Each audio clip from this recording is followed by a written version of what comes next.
일단은 제가 약간 우려했던 대로 어제 그 수잔이 그리고 그 같이 MBA 과정 이제 과정 수료하는 학생과 이제 논문 수준의 페이퍼를 만든 거를 이제 공개했는데 여러 가지 반응이 나오더라고요. 근데 그 중에서 역시나 제가 우려했던 것 중에 하나는 그거였어요. 이제 뭐 높은 가격을 기대했는데 너무 저 논문에 높게 측정한 거 에스티메이트 한 게 34달러 정도였잖아요. 그러니까 너무 기대 이하라 실망이었다 이런 얘기들을 하시는데 오늘 거기에 대해서 뭔가 희망을 불어넣는 얘기라기보다는 저는 그 과정에 있어서 저희가 주목해야 될 포인트를 다시 한번 짚어드릴 거예요. 왜 그걸 짚어드리냐면은 일단은 이 페이퍼를 보고 뭐 한 세 가지 정도 관점이 있을 수 있습니다. 첫 번째는 굉장히 이 정도면 주관적이고 뭐 34달러에서 뭐 최저는 뭐 13이었나요? 14 정도 됐었나? 하고 거기다 리프사의 성공 가능성, XRP 성공 가능성을 곱해갖고 0.25죠. 곱해갖고 나온 값이 뭐 8 정도였나요? 굉장히 높은 수치는 아니었어요. 근데 그거를 적정하게 보시는 분들도 계실 거고요. 또는 야 이거조차도 높다. XRP는 적정가 1,000원이다. 이렇게 반응하신 분, 생각하시는 분들도 계실 겁니다. 반대로 이거는 너무 저평가됐다. 이런 생각을 가지신 분, 크게 이렇게 세 가지겠죠. 근데 중요한 거는요. 이 계산 방식 자체가 어떤 분들은 되게 방금 얘기된 대로 이제 결론에 따라서 되게 과소평가됐다 또는 과대평가됐다 뭐 이런 생각을 하실 텐데 저는 이 페이퍼에서 분명하게 얘기할 수 있는 거는 굉장히 보수적으로 접근했어요. 제가 이걸 어제 설명할 때도 말씀을 몇 포인트를 드렸는데 그게 충분히 전달이 안 된 것 같더라고요. 그래서 오늘 정말 제가 말씀드린 대로 왜 이게 보수적으로 계산된 건지에 대해서 짚어볼 겁니다. 그래서 그런 포인트를 말씀드릴 거고 하지만 그거를 짚으면 자연스럽게 이 결론으로 도출된 값이 굉장히 보수적인 값이라는 건 알아요. 하지만 그렇다고 해서 또 다시 589로 이렇게 가시면은 그거는 또 제가 그렇게 전달드리거나 말씀드리고 싶은 건 아니거든요. 다만 어제 말씀드린 것처럼 항상 저희는 이 계산 접근 방법, 가치를 평가하는 접근 방법에 대해서 좀 주목할 필요가 있고 결과값에 너무 거기에 얽매이지 마세요. 사실 이거는 수잔 애쉬와 그 학생인 로버트가 결론을 내린 거지 여러분의 결론이 아닙니다. 그러니까 여러분만의 결론, 여러분만의 판단을 만들고 싶으면 접근 방식에 집중을 하셔야 돼요. 이 사람들이 뭐 34달러 또는 뭐 오늘 이제 굉장히 보수적인 거를 제가 포인트를 짚을 텐데 그렇다고 해서 이제 새로 계산하셔갖고 뭐 한 80달러 나왔다. 오늘 계산 과정에서 또는 뭐 100달러 나왔다. 여러분 그렇게 나왔다고 해서 그거를 그대로 믿고 가실 겁니까? 그건 아니잖아요. 여러분이나 저나 그러니까 우리라는 지금 여기 있는 사람들은 다 되게 중요한 본인의 자산을 걸고 있는 거고요. 그리고 당연히 그만큼 합리적으로 생각을 해야 됩니다. 이거는 정말로 게임이 아니에요. 엔터테인먼트가 아니죠. 그냥 목숨 막 한 3개 정도 주고 다 죽어도 그냥 이어서 다시 할 수 있는 이런 게임이 아니에요. 여기에서 이제 목숨을 잃으면은 재산이 없어지는 걸 그만큼 자기가 투자한 만큼. 그렇기 때문에 항상 신중하게 냉정하게 접근할 필요가 있다는 점 잊으시면 안 될 것 같아요. 그래서 오늘 그 얘기를 다룰 거고요. 그리고 나서 오늘 소식도 몇 가지 좀 중대한 소식이 있었는데 그런 거 같이 얘기 나눠볼까 합니다. 일단은 이제 그 보고서 다시 한번 볼게요. 그리고 시작하기 전에 아까 어떤 분이 뭐 기사 하나 언급하신 것 같거든요. 요거 링크를 주세요. 제가 한번 봐볼게요. 자, 시작을 하겠습니다. 본론을 시작할게요.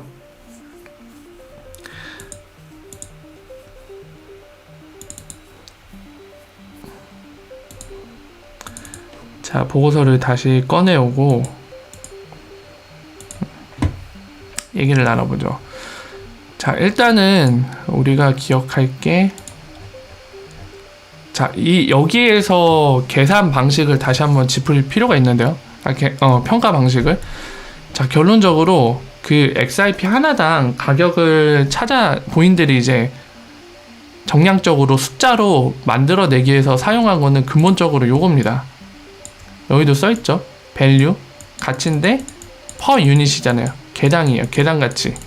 이거를 V 값을 끌어내기 위해서 S분의 D를 썼습니다. S는 뭐죠? 서플라잉 공급을 얘기해요. 공급분의 수요를 썼어요.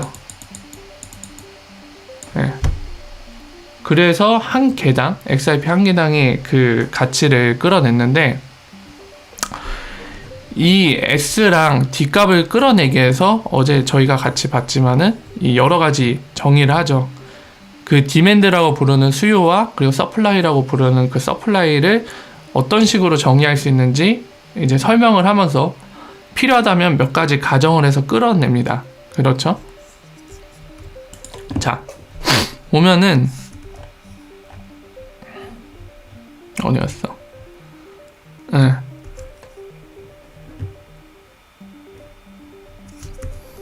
자, 디맨드를 끌어낼 때 이렇게 끌어냈죠. 지금 디맨드 D라는 거를 아까 아래서 보셨죠. 자, 분모에 S가 들어가고 공급이 들어가고 D가 나와서 결국에 개당 XRP 가치가 나오는 겁니다. 그래서 D를 어떻게 정의했죠? 트랜잭션 디맨드, 그리고 하나는 스토리지 디맨드 밸류라고 되어 있죠. 예. 저장 가치로서의 그것과 트랜잭션 이동하면서. 근데 보면은 목이 또 가라앉네요. 자, 내려갑시다. 여기서 X를 끌어낼 때 계산 방식을 잘 보셔야 돼요. 어제도 말씀드렸지만 이 X 트랜잭션 볼륨 디맨드를 꺼내기 위해서 지금 어떻게 했냐면은 보세요. Y라는 트랜잭션 볼륨은 이게 모네터리 베이스, 제가 본원 통화라고 얘기했죠. 그 개념을 기억하실지 모르겠는데 중앙은행이 뭐 1000억 정도 법정 앞에 찍어내면은 50억은 뭐 시장에 유통시키고 나머지 50억은 시중은행 줘서 시중은행은 지급준비율이라는 게 있는데 대출해 줬을 때 총 대출액의 몇 퍼센트를 실제 돈으로 빨리 가용시킬 수 있는지 그 부분이거든요. 약간 보증금 개념이랑 비슷한 건데 뭐 10%라고 하면은 이거 10배니까 뭐 500억을 대출해 줄 수 있겠죠. 신용으로. 그러니까 없는 돈이 생겨나는 거예요. 그래서 다 합치면 뭐 총 600억이 시장에 유통된다.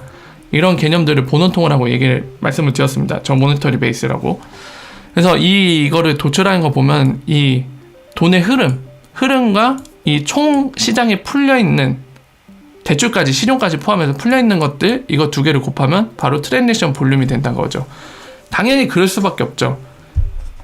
100억밖에 안 찍어냈지만 실제로 신용으로 만들어낸 돈이 또 나오는 거죠. 바깥으로.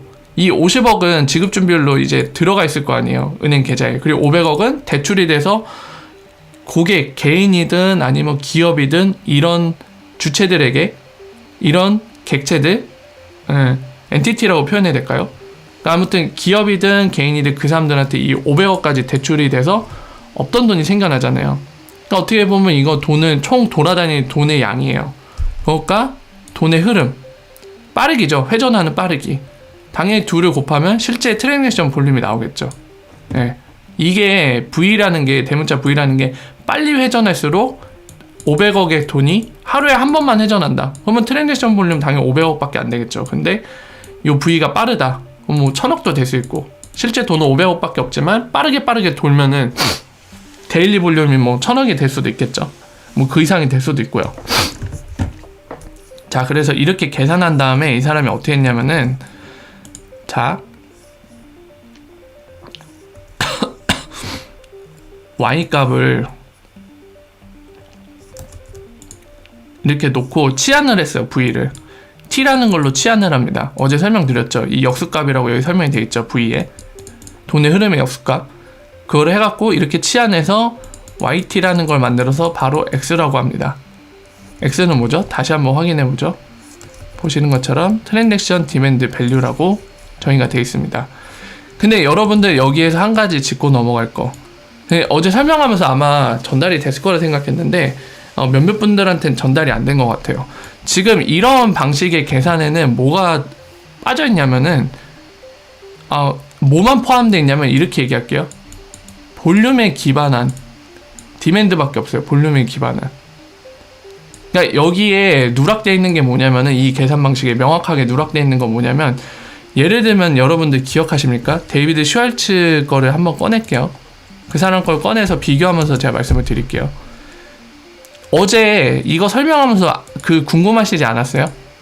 왜 데이비드 슈왈츠 계산은 그 크로스오버 페이먼트 시장 먹으면 120불 이상이라고 얘기했는데 왜 수잔이 계산한 거는 34, 크게 봤을 때도 34밖에 안 되나, 이런 의문이 안 드셨나요?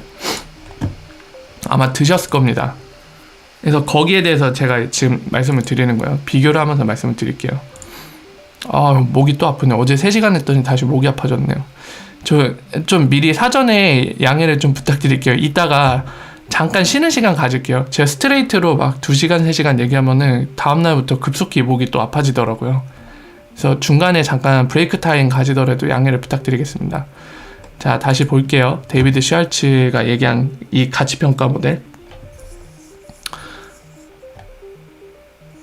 바로 이 부분이죠. 이 부분인데 잘 보세요, 여러분들. 잘 보면은 왜 다를 수밖에 없는지 나옵니다. 이 부분 볼까요, 잠깐? 20불 얘기했죠? 20불인데 조건이 뭐죠? 리플사가 지금 국제 페이먼트 거기에 있는 거에 그러니까 마찰 있는, 그러니까 오늘날의 금융 시스템이 가질 수밖에 없는 문제로 야기되는 그런 문제가 현재 세틀먼트 되게 느리고 막 이런 거를 본인들이 점거하게 되면, 그러니까 가져오게 되면, 이 쉐어를 가져오게 되면 20불이라고 얘기를 하죠. 그러면서 가로치면서 뭐라고 하죠? 가로치면서 몇 배가 될 수 있다. 그러니까 최소 20불이고 이거의 몇 배가 될 수도 있는데 어떤 경우에 추가적인 수요, 뭐로부터? 사람들인데 어떤 사람들이죠? XRP를 홀딩하고 있는 사람들, 그냥 보유라고 해야겠네요. 보유 중인 사람들에게서 오는 수요, 그리고 페이먼트가 더 늘어나는 거. 1번은 이거고, 퍼실레이티드라고 돼 있죠. 퍼실레이티드 하면서 확장되는 거, 페이먼트가 미래에 더 오늘날보다 확장되는 거. 그러니까 지금은 안 보이는 숨겨진 히든 값이죠, 이거 같은 경우. 1번을 잘 보세요. 1번 이거는 마켓 규모가 확장된다는 의미고, 이건 뭐 충분히 그럴 수 있고 수잔도 반영을 했어요, 어느 정도. 근데 1번이 반영이 안 돼 있어요. 1번이 전혀 반영 안 돼 있어요. 이따가 서플라이 계산하는 거, 서플라이 값을 어떻게 도출했는지 보면은 거기에도 이런 수요가 반영이 안 돼 있어요.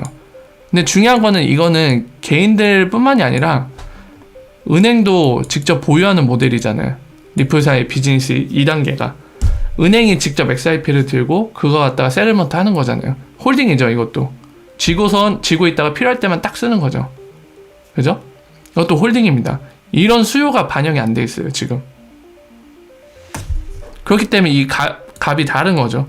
물론 똑같은 요소들을 다 반영한다고 해서 똑같은 값이 나오진 않겠지만 적어도 지금 이런 수요가 있고 없고 차이 때문에 크게 차이가 나는 거예요, 지금. 다시 돌아갈게요. 오로지 지금 이 수잔 애쉬가 계산하는 이 트랜잭션 디맨드 밸류에는 약간 볼륨 베이스로 돼 있는, 그러니까 어떻게 보면 스페큘레이션이라고 저희가 표현하는 투기적인 그런 볼륨에 기인하고 있어요. 저 디맨드를 빼놓고 있습니다, 이 계산에는. 그죠? 어디에도 저런 디맨드는 언급이 안 돼 있어요. 자, 뭐 이거 저장 스토리지 디맨드, 그러니까 뭐 우리가 스토어 오브 밸류라고도 표현하는 요거는 충실히 반영을 했어요. 그냥 이거는 패스를 할게요. 자, 그리고 서플라이 때 또 이제 아까 잠깐 말씀드렸지만은 공급 때 빼먹는 게 있어요. 보세요. 여기 정의를 하죠. 개당, 아까 서론에 봤던 개당 XRP 가치를 매기기에 이 분모인 공급분의 수요, 이 부분에 본질적인 공식을 언급합니다. 그러면서 아까 미리 준비해놨던 이 D값과 S값을 찾기 위해서 정의를 해놓은 것들을 이제 대입을 시작을 해요. 그죠? 이 부분 잠깐 볼게요. 서플라이 부분. 뭐가 누락됐는지 같이 봅시다. 보면은 S를, 이 값을 집어넣기 위해서 이걸 디테일하게 공식으로 적용을 하죠. 여기 P는 어제 마찰지수라고 보면 된다고 말씀드렸죠. 그러니까 총 공급량이 뭐 1000억 개든 100억 개든 그렇게 있다고 했을 때, 현실 상황에 그걸 적용했을 때 실제로 뭐 암호화폐 거래소가 들고 있던지, 아니면 그러니까 암호화폐 거래소 전 세계에 뿌려져 있잖아요. 근데 법적인 규제 때문에 뭐 예를 들어서 미국에 있는 거래소인데 뭐 북한 사람은 쓸 수가 없어. 근데 북한 사람 쓰고 싶어. 이건 분명한 디맨드예요. 근데 공급은 있지만 쓸 수가 없어요. 이건 공급이 현실적인 제약사항 때문에 한정된 거잖아요. 실제는 1000억 개지만 실제 체감상으로는 시장에서는 느낄 수 있는 게 한 100억 개가 준 900억 개라던가 이럴 수밖에 없는 거죠. 그러니까 그거를 지수로 표현한 건데 이 부분이 어떻게 적용되는지 보세요.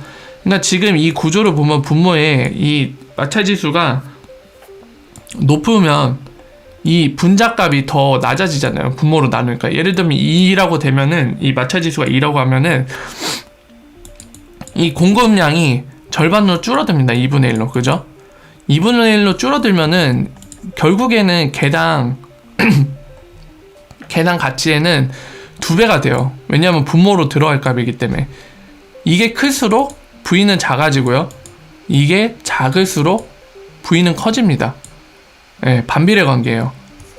근데 아까 보신 이 마찰 지수, 이게 S의 값을 작아지게 만들 수 있네요. 그죠? 근데 볼게요. 또 뭘로 치냐면은 방금 얘기했듯이 아까 사람들이 홀딩하는 것도 마찰 지수로 포함될 수 있거든요. 왜냐하면 실제 공급량은 1000억 개인데 사실 공급량이 전체 존재하는 1000억 개보다 더 줄어들게 느낄 수밖에 없는 거잖아요. 은행이 홀드하고 있고 사람들이 홀드하고 있어요. 그리고 한 가지 케이스를 제가 예를 들어 보겠습니다. 만약에 이 XRP가 성공을 해요. 그래서 2단계에 진입을 해요. 은행들이 그리고 기업들이 XRP를 직접 손에 쥐고선 이거를 페이먼트를 세르먼트 하는데 쓰니까 굉장히 효율적이고 가격이 비용이 저렴해지고 빠르다 해서 다들 막 사서 보유하기 시작합니다. 그러면은 엄청나게 많이들 홀딩을 하기 시작하겠죠. 그럼 뭐 예를 들어서 한 1000억 개 중에 기업과 은행들이 한 200억 개를 사갖고 그러니까 전 세계에 있는 애들을 다 합쳤을 때 한 200억 개를 홀드하고 있다. 그러면 시장에서는 한 800억 개의 체감밖에 못하는 거예요. 그거 홀딩하고 있잖아요. 그냥 손에 쥐고 있잖아요. 그렇죠? 네, 그런 것도 반영이 안 돼 있습니다. 그리고 분자값도 잘 보세요. 되게 보수적으로 접근했어요. 왜냐하면 현재 있는 개수입니다. 이 대문자인이. 근데 이게 뭐죠? 여기도 적혀있지만 미래에 나올 거예요. In the future라고 돼 있잖아요. 미래에 나올. 네, 미래에 추가로 발행돼. 근데 이게 없죠. 이슈가 발행인데 이게 없어요. XRP는 추가 발행이. 네. 그리고 currently 현재 락업돼 있는 거. 에스크로 같은 거. 현재 시장에 나올 수 없는 거죠. 근데 이거를 분자에다 그대로 다 더했어요. 볼까요? 되게 보수적으로 접근했어요. 그러니까 되게 팔이 안으로 굽는다고 막 되게 막 어떻게든 높게 만들어 주려고 그러지 않고 되게 보수적으로 접근했어요. 이런 거 보면은. 자, 보죠. 저기의 값을 도대체 공급 계산할 때 어떻게 넣는지 보면 답이 나와요. 보세요. N값 아까 현재 거라고 했죠. 현재 서큘레이션 서플라이. 이게 당시 올해 6월에 계산한 거라 390억 개 돼 있는데 오늘날은 한 407억 개? 이 정도쯤이죠. 이걸 뿌라 마이너스 이 정도죠. 그 당시 걸로는 그대로 반영했고요. 그리고 이거 보세요. 이 미래에 나올 그리고 에스크로에 걸려있는 거 그대로 다 넣었어요. 600억 개 그대로 다 넣었어요. 그러니까 총량을 넣어버린 거예요. 그냥 1000억 개 분자값에. 그리고 보세요. 이 마찰 지수 어떻게 계산했는지 1로 계산했어요. 그냥 1로. 그러면은 1분의 1000억 개 서플라이는 그대로 1000억 개 나온 거예요. 굉장히 보수적으로 접근했어요. 사실 이거보다 더 낮아요. 현실적으로 봤을 때. 홀딩하고 심지어 우리가 홀딩하고 있는 거 있잖아요. 최소한 우리가 홀딩하는 거 다 더해서 1억밖에 안 된다고 해도 그러면 999억 개가 돼야 되는데 이런 거 그냥 다 배제시킨 거예요. 그냥 1로 가겠다고 한 거예요. 그냥 보수적으로 계산하겠다. 그죠? 굉장히 보수적으로 접근했어요. 그리고 하나 더 계산식을 보면서 얘기하죠. 지금 이 부분도 질문을 많이 하셔서 제가 짚고 넘어가는데 이 부분 있죠. 1 더하기 i 그리고 이 마이너스 값으로 해갖고 지수 더한 t값 요게 그거예요. 그러니까 지금 보면은 그거 보면서 해야겠네. 이것 때문에 많이들 질문하시더라고요. 보면은 트랜잭션 볼륨 측정할 때, 2000이 아니지. 2030년, 30년 거를 이렇게 추정을 해냈잖아요. 연간 성장률을 반영해갖고 2030년 때는 어느 정도 수준인지 계산했습니다. 그래서 이게 막 이렇게 계산이 돼서 나온 볼륨을 갖고 하니까, 많은 분들이 질문하신 것 중에 하나가 이 부분이에요. 지금 2030년 갖고 계산한 것 같은데, 그 2030년에 34불이라고 얘기하는 거냐, 최대치가. 아닙니다. 다행히 아니에요.